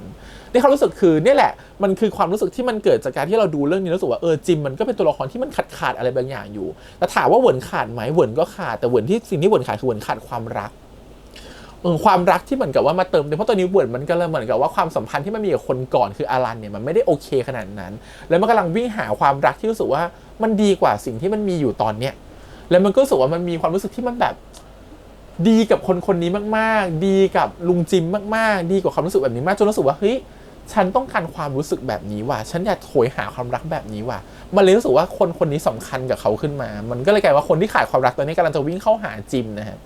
แต่เรากำลังวิ่งหาคนที่มีปัญหาในชีวิตเยอะปัญหาชีวิตรุมเร้ามันก็จะลำบากนิดนึงนะฮะแต่ก็ยังถือว่าเขาก็มีแต้มภาษีเหนือไก่ป่านะไก่ป่านี่เขาหาจิมไม่ได้นะคือไก่ป่าเป็นแค่เหมือนคนที่มีความรู้สึกดีๆแล้วก็แค่ดูแลอยู่ข้างๆอ่ะแต่เขาไม่สามารถที่จะเข้าไปถึงหัวใจของจิมได้นะครับผมแต่เวิร์นเนี่ยจะเข้าไปสู่หัวใจจิมได้เวลานึกถึงเวิร์นก่อนนึกถึงไก่ป่านะสงสารไก่ป่าเหมือนกันนะเป็นตัวละครที่น่าสงสารเหมือนกันอ่ะก็ EP นี้ก็จะประมาณนี้นะครับผมรู้สึกคือมันเป็นเรื่องของความรู้สึกที่มัน มันมีทั้งปัญหาที่รุมเราเข้ามาหลายๆอย่างถ้าเปิดตอนนี้ปัญหาของจิมก็เหมือนกับเปิดไพ่ได้ไพ่10 ดาบอะคือปัญหาแบบโอ้โหพร้อมจะตายตรงนี้แล้วว่าคือเยอะมากคือหลายสิ่งมากนะครับผมก็รู้สึกว่าจะผ่านไปได้ยังไงที่แน่ๆคือเขาต้องมีพลังงานความรักอาจจะช่วยเขาก็ได้นะแต่ไม่รู้จะช่วยเขาแบบไหนนะเพราะตอนนี้พลังความรักของเขาจะกลายเป็นรักสามเศร้านะฮะก็จะเป็นปัญหาเขาอีกนะในอนาคตมันจะข่มไม่พอคือข่มเรื่องไม่มีงานทำเงินไม่มีเงินยังไม่พอนะมันจะข่มเรื่องความรักอีกอ่ะเป็นตัวละครที่เป็นถือว่าจิมน่าสงสารไหมก็น่าสงสารนะคือไม่รู้อะไรทำให้เขามีโชคชะตาแบบเนี้ยตัวเขาเองหรือโชคชะตาที่เขาอะไรก็ตามอ่ะมันน่าสงสารมากๆแล้วคือเขาแบบไปกราบไหว้ให้แบบว่าคิดว่าสิ่งศักดิ์สิทธิ์จะช่วยประโยชน์นั้นมันสะเทือนใจมากนะที่บอกว่าผมไม่รู้หรอกนะว่าเขาท่านช่วยหรือเปล่าแต่ที่ผมคิดอยู่ทุกวันก็คิดว่าท่านคงช่วยผมแล้วที่ทำให้ผมมีความสุขแบบนี้ในทุกวันความรู้สึกคือแบบบางทีเราก็ไม่รู้จะหาอะไรเยียวยาจิตใจหรือยึดเหนี่ยวจิตใจนะบางทีมันก็ได้แค่เนี้ยรอดูกับ EP หน้าว่าจะเป็นยังไงต่อแล้วค่อยมาพูดกัน EP หน้าว่าเราจะคาดเดาเรื่องต่อไปยังไงแล้วมันจะเป็นยังไงต่อกับประเด็นปัญหาของตัวจิมเองนะครับผมที่ต้องเจอในอนาคตต่อไปส่วนหวนเองเราก็จะเห็นตัวละครนะเห็นมีพ่อเขามาแล้วนะครับผมครอบครัวเขาดูอบอุ่นนะแต่ตัวละครหวนกลายเป็นว่าจริงๆหวนเขามีพร้อมทุกอย่างฐานะทางบ้านก็ยังโอเคสิ่งที่เขาขาดเนี่ยคือความรักในตอนนี้ก็เดี๋ยวไปรอดูกันครับผมกับ EP ต่อๆไปมีตั้ง8 ตอนตอนนี้ผ่านมาแล้ว3 ตอนนะก็น่าสนใจมากๆเรารู้สึกว่าเรื่องนี้มันเป็นเรื่องที่มันค่อนข้างชีวิตจริงค่อนข้างที่อาจจะชีวิตจริงของใครหลายๆคนด้วยนะครับผมแล้วมันก็กระทบหลายๆอย่างกับความรู้สึกของคนดูถ้าได้ดูซีรีส์เรื่องนี้อะไรเงี้ยมันเป็นเหมือนกับแบบเราว่ามันจะมีตัวละครสักตัวหนึ่งที่คุณรู้สึกว่าคุณยึดโยงกับเขาได้คุณรู้สึกคุณผูกพันกับเขาโดยที่คุณไม่รู้ตัวอะไรเงี้ยส่วนเรื่องให้ความเห็นเรื่องของมนุษย์เดือนชนเดือนนะฮะอันนี้เราเห็นด้วยมากๆว่าจริงๆแล้วการมีเงินเดือนหรือว่าการมีปริญญาตรีเพื่อมีเงินเดือนไม่ได้เป็นตัวการันตีนะฮะแล้วยิ่งอยู่ในยุคแบบนี้เราเห็นเลยว่าทุกคนมีโอกาสมากมายมหาศาลแค่ไหนนะครับผมมันไม่จำเป็นเลยว่าคุณต้องมีปริญญาตรีเพราะเราสัมภาษณ์เด็กจบใหม่เยอะนะครับผมเด็กจบใหม่บางทีเงินเดือนน้อยกว่าคนที่ทำสายอาชีพอีกเราเล่าเคสแค่น้องสาวเราแล้วกันนะฮะน้องสาวเราเนี่ยก็มีวุฒิปริญญาตรีนะครับผมทำงานในบริษัทชั้นนำของประเทศเงินเดือนอาจจะสูงกว่า50,000นะครับผมแต่สิ่งที่น้องเขามีความรู้ติดตัวมาเนี่ยน้องเป็นคนที่เก่งภาษาอังกฤษมากๆแล้วน้องก็สามารถใช้ภาษาอังกฤษในการหาเงินได้นะครับผมมันสายอาชีพที่เขามีมันเหมือนเป็นความสามารถของเขาเนี่ยมันเป็นสายอาชีพเนาะไม่ว่าจะเป็นการถอดภาษาแปลภาษาการเช็คคำผิดการเช็คเออร์เรอร์ของคำอะไรเงี้ยเขาไปหาอาชีพอื่นที่เป็นอาชีพเสริมได้นอกจากอาชีพหลักเขาได้อีก 50,000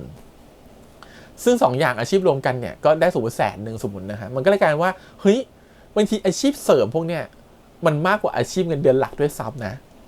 ความรู้สึกคือเห็นแบบว่าบางทีมันมีโอกาสอยู่ในหลายๆอาชีพมากๆหรือแบบเพื่อนเราคนหนึ่งเป็นช่างทำผมอย่างเงี้ยก็มีเงินหลายล้านเหมือนกันอ่ะมันไม่เกี่ยวกับว่าคุณทำอาชีพอะไรนะครับผมเพื่อนคนนี้ก็คือไม่ได้จบปริญญาตรีด้วยนะครับผมรู้สึกคือแบบเขาก็ให้จะมีเงินดูแลครอบครัวได้ไปอยู่ที่ว่าเป้าหมายของคุณคืออะไรความฝันของคุณคืออะไรแล้วคุณทำตามความฝันนั้นได้หรือเปล่าคุณเจอตัวเองหรือเปล่านะครับผม